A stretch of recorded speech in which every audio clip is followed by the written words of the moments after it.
Right, let's go to Western Australia. 7 people, including 4 children, have been found dead in a rural town in Western Australia. The bodies were found at or near a property in Osmington in the Maragaret River region, and not far outside the town of Margaret River, just under 300 km south of Perth. The police say guns were involved in the killings, which could prove to be the single biggest incident of gun-related deaths since 1996, when a lone gunman killed 35 people in Tasmania, of course. Absolutely devastating news. We began with the Australian Police Commissioner Chris Dawson holding a media conference.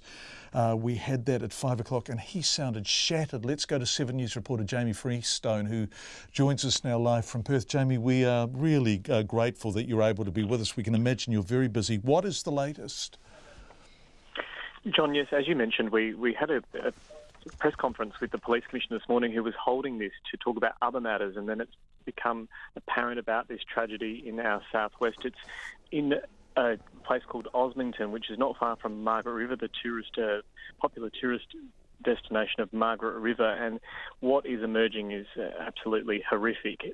Police took a call from a male at a rural property just after 5 o'clock this morning, and they went to this property and they found 7 people dead.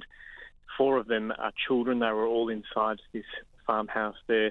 3 adults also dead. 2 were found outside surrounding this building.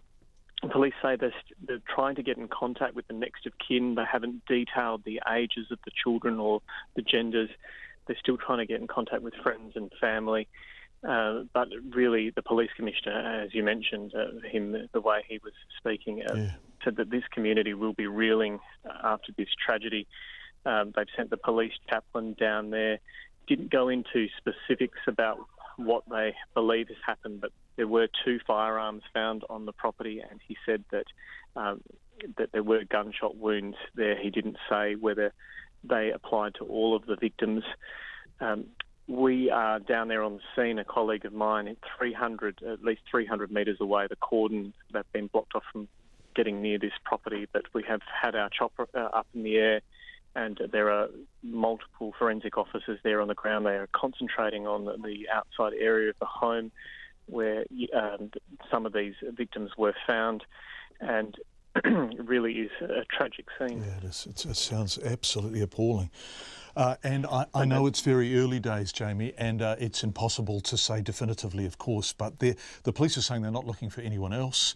And there is also a sense that this phone call, the person who made that phone call to the police talking about the shootings, that person hasn't been identified. So is there a sense early on that this is a murder-suicide?